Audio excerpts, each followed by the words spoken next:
Well, hello and welcome along to Hong Kong Direct. A huge weekend of racing coming up here in Hong Kong this Sunday afternoon. And it is the big one, the one that everybody wants to win. It's the BMW Hong Kong Derby.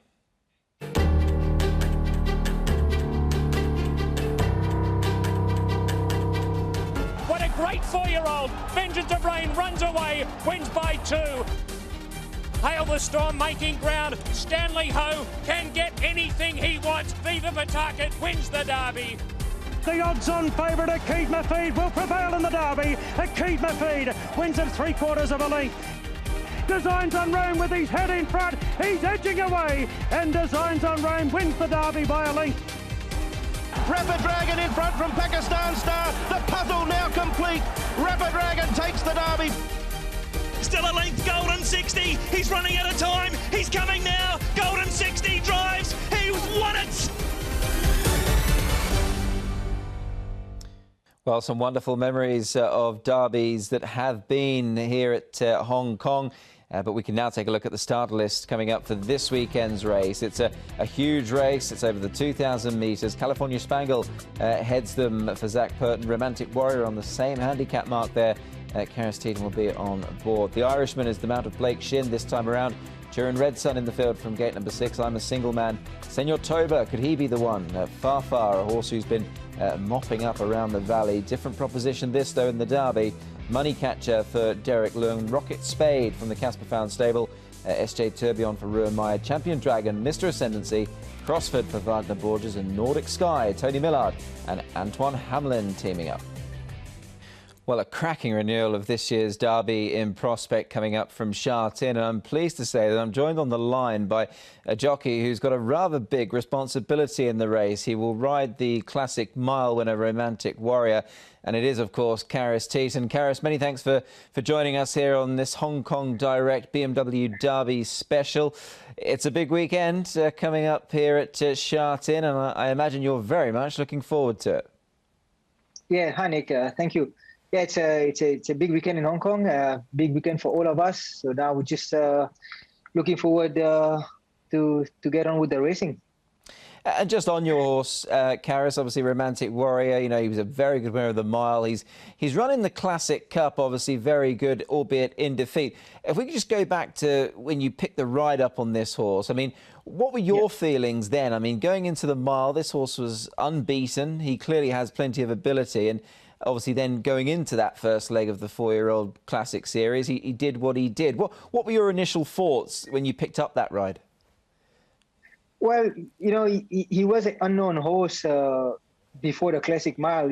Of course, he won all his races impressively. The last time when he won the race, when I went second to him on Lucky With You, I thought, wow, you know, of course, he beat me that day, and I thought Lucky With You is a very nice horse. And of course, then I thought he was going to go to the Classic Mile, but, you know, Joe have the option. So I was just waiting to see what will happen if Joe will ride for Mr. Size or not. And he could be a horse, you know, to be available. And he was a horse that, you know, not many people knew what he would be able to do going forward. But, you know, of course, picked up the ride. It was very thankful to the owners and trainers to give me the opportunity. And, you know, we won the Classic Mile. It was a very good win as well, obviously. And then fast forwarding the clock to the Classic Cup. I mean, looking back on the race, Karis, I mean, your horse jumped so well. You were drawn wide. Was it just bad luck where you ended up on that occasion? I mean, you know, he's run home and he's run through the line very strongly, and he's had to cover that bit of extra ground, hasn't he? Yes, you know, it was a first time 1800, and of course the draw was never going to be easy for him. But, you know, you must remember he's never been a horse before the Classic Cup. He was never ridden into the speed, and he was never chased forward. And for the first time, 1800, for me to keep chasing him forward, I thought was a wrong thing.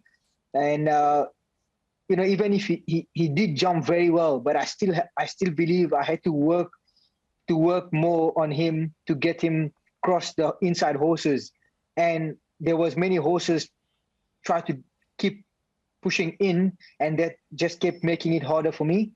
And in one stage of the race, I think around the 1300 meter, I thought I would be able to get in 3 deep with some cover, and the horse again dug inside me, and that just pushed me 4 deep. So, you know, I just did not have much chance to get the horse some cover, but I don't believe that, you know, where I was, I could have worked him all the way forward.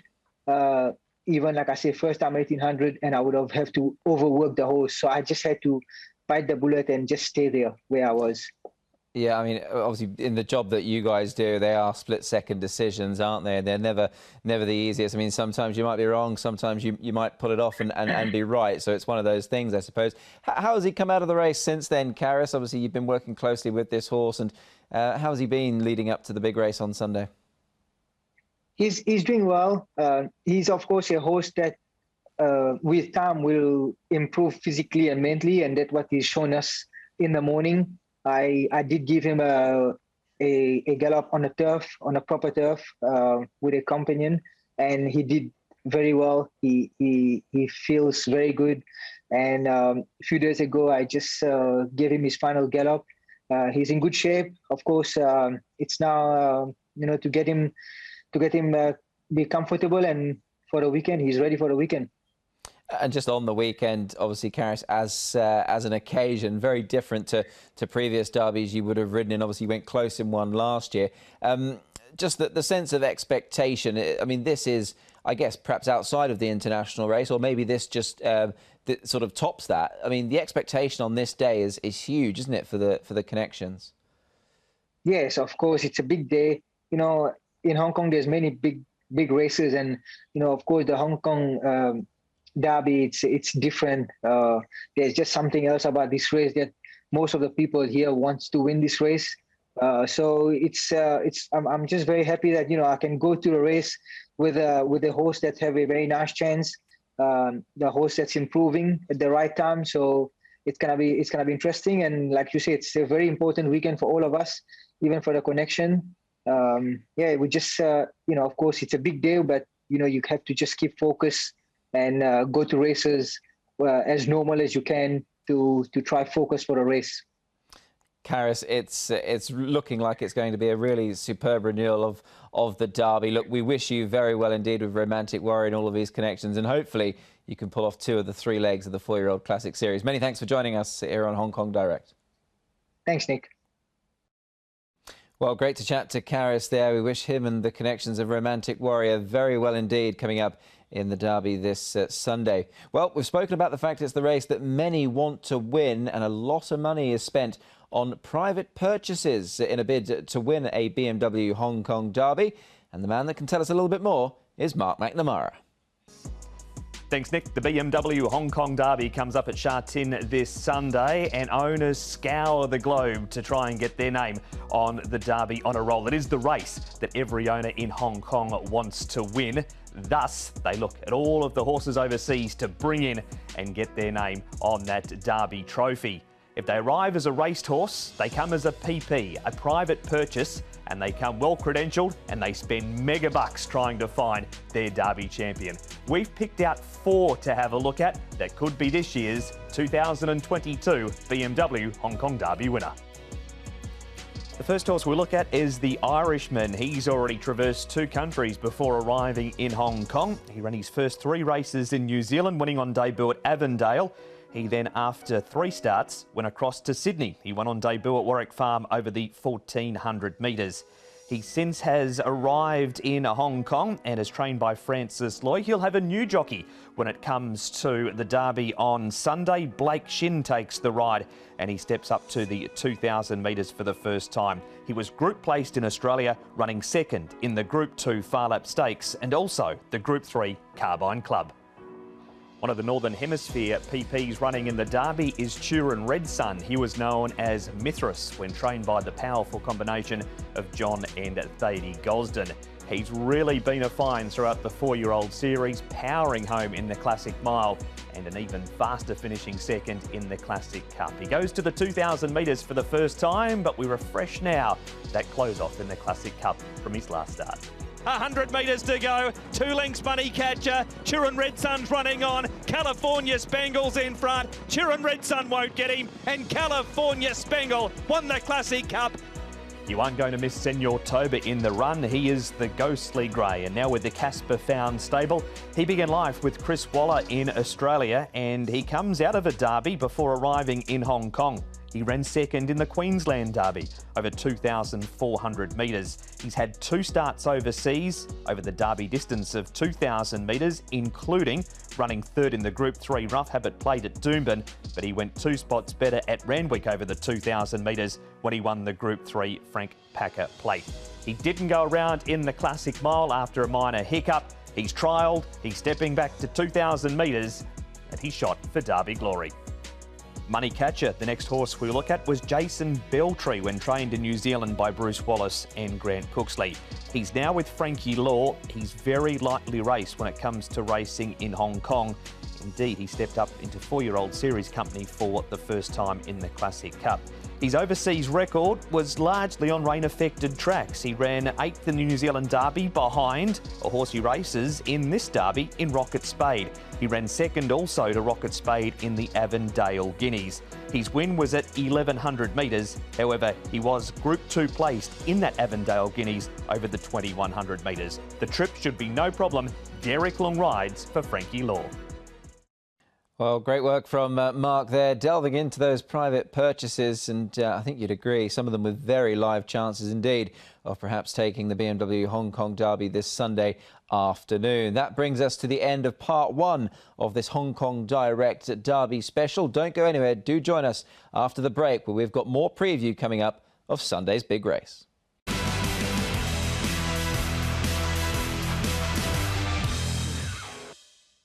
Well, welcome back to Hong Kong Direct, part 2 of the BMW Hong Kong Derby special. And well, now we can hear from some more of the connections leading into Sunday's big race over the 2,000 metres. And first off, the connections of California Spangle, trainer Tony Cruz and rider Zach Purton. Since he pulled up after the Classic Cup, I'm very happy with them. He's very sound. Leading up to this race, his final gallop, everything, I'm very happy with the horse. Well, to be honest, I don't think he was a Derby horse, you know. I thought he was, on his debut, you know, he come out and run the Griffin race in the record time. And I thought he was a good sprinter. I don't think 10's a great barrier for us at all. Unfortunately, we have a number of speed runners drawn inside us that will no doubt want to try and hold their positions. Everyone gets a little bit of a rush of blood and they probably are a little bit more positive early than maybe otherwise they would be. But, you know, our horse has got an established racing pattern, so we have to use his speed and hopefully we can get across without making too much use of him. Although I'm not convinced that I have the best 2,000 metre horse in the race, I do believe I've got the best horse in the race. He had a similar preparation to Russian Emperor, and I think Alexei felt what I see at home is that there's still room for improvement. So couldn't have been happier. Look, it was a bit of a sit and sprint, but our horse picked up when he needed to, and he showed a bit of tenacity and hit the line. Since the first day he stepped out, he indicated that there was something there from his trial to his first race, and then how he progressed to his second race.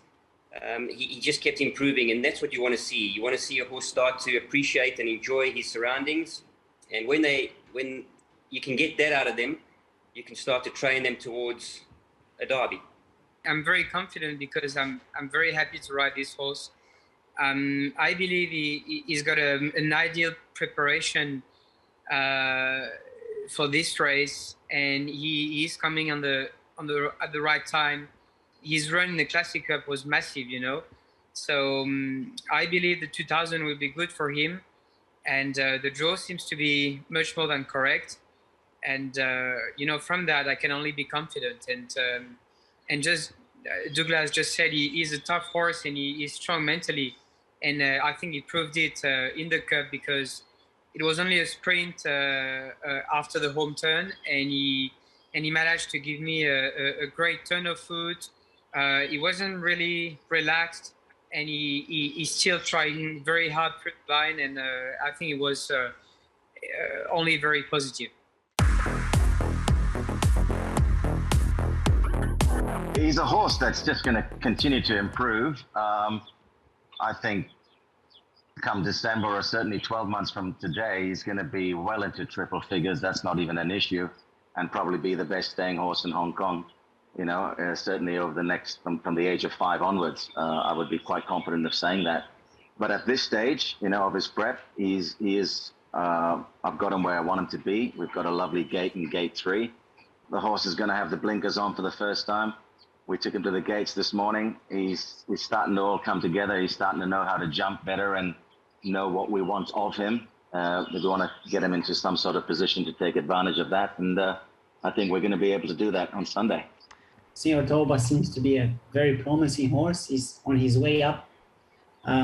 He certainly is a horse, the right horse for the Derby, because he has indicated to me, and I guess to the connection, that he's a real stayer type of a horse. And honestly, I would be going into this race more confident about Senor Toba than what I was last year going into the same race with Sky Darcy. So, are you pleased with the barrier towards the inside? Do you feel that's the right place to be over 2,000 metres? That's for sure. Casper already answered that. It's in our favour.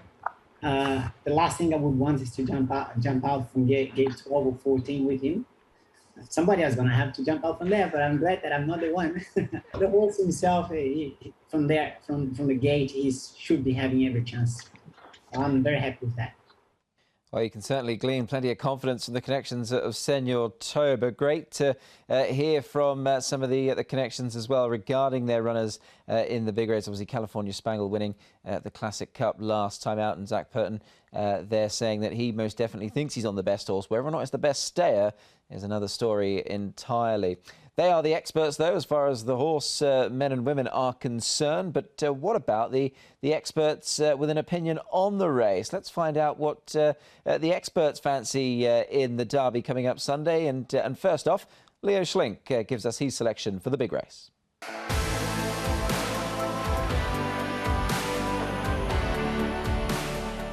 Nick, a big believer in seeing is believing, and on that basis, Romantic Warrior. We saw his record going into the Classic Cup. No luck there, caught wide the whole way. And from barrier 8 in the Hong Kong Derby on Sunday, I think that Karis Teetan, behind a decent pace, can get a really good run and have the last drop on his rivals and get the job done. Well, I think I'm going to go for Romantic Warrior, and that's not by any clear margin, because I've got absolutely nothing between him and California Spangle. In the 2 races that we've seen so far in the 4-year-old series, the races really come down to a tactical thing and a barrier draw as well, because in the first race, Romantic Warrior got the best of the barrier draw. Edmeni got the best of the run in transit and got the result. Second time, those positions were reversed, and this time it was California Spangle. Now, both of those races are run with a long, straight run to the first turn. Now we have a very short run to the first turn over the 2,000 metres, and that's going to put tactical pressure on both California Spangle and Romantic Warrior. What I did like about Romantic Warrior's defeat in the Classic Cup was the good early speed that he showed. And if he can use that to get over into a position in the first 4 or 5 and trailing the speed so he can switch off and relax, I think he'll be just a little bit too strong at the finish. So the Derby tip for 2022 for me, Romantic Warrior by a whisker. This year I'm going to take Rocket Spade. He was a brilliant winner of the New Zealand Derby before he came. I think he's a very nice horse. He's taken a bit of time to acclimatise, but he's put a few nice runs together and he's showing glimpses. But I think the blinkers will really sharpen him up. We saw that trial and he was utterly dominant from the front there, and hopefully he can translate to the races on Sunday in the Derby and get the win for me. But I do think it's a very, very tough year, and I think he represents a little bit of value. So I'm gonna take him on an each-way basis in the Derby. Nick, I'm going to stick with Romantic Warrior. Not exactly going out on a limb here, but look, he's hardly put a foot wrong throughout his whole career. His Classic Mile win was brilliant, and look, he couldn't have done a lot more in the Classic Cup. Run on so strongly despite the circumstances in that race, and I think from gate 8, Karis Teetan can have him nicely positioned with a bit of cover and just give him every chance to run down the leaders. Well, many thanks to Leo, Alan, Declan and Sam for giving us their opinion on this year's Derby. And, well, as you can see from those experts, very much an overriding vote for Romantic Warrior. And I feel he's run in the race last time out. The Classic Cup was obviously full of merit. And as we heard from Karis in part 1 of the show, he is a horse that the connections certainly think can go on and claim the BMW Hong Kong Derby. But it's not going to be a walk in the park at all. It's a very good race. And, well, if figures are anything to go by, it's sort of between himself and California Spangle. But the likes of Turin Red Sun and Money Catcher, 2 horses that will definitely come into their own over this sort of trip. And obviously not forgetting the grey Senor Toba. We heard from Casper and Joe there a few moments ago as well. They seem uber confident regarding the Grey's chance, and he now wears blinkers as well. But it looks set fair to be a wonderful renewal of the race. It's worth 24 million Hong Kong dollars in total prize money. So it certainly has its billing as one of the top races on the programme. Let's take a look at the details required, though, for Derby Day coming up this Sunday. It is, of course, the 20th of March. And we'll go live at trackside at 12:30 Hong Kong time. And the big race, race number 8, the BMW Hong Kong Derby at 4:40 Hong Kong time this Sunday afternoon. So make sure you're fully tuned in to the action coming up from Sha Tin. That just about brings this Hong Kong Derby special show to a close. Many thanks for joining us on this week's edition. And as we leave you, we'll take a look back at a classic replay of Hong Kong Derby. And it's Ambitious Dragon who took the prize back in 2011. Many thanks for watching and goodbye. Let Me Handle It pushes to the outside. Fatuilala got a check. So did Free Judgment as they swing for home in the 2011 Derby. And Extension, Jeff Lloyd makes his move and quickly Extension darts clear.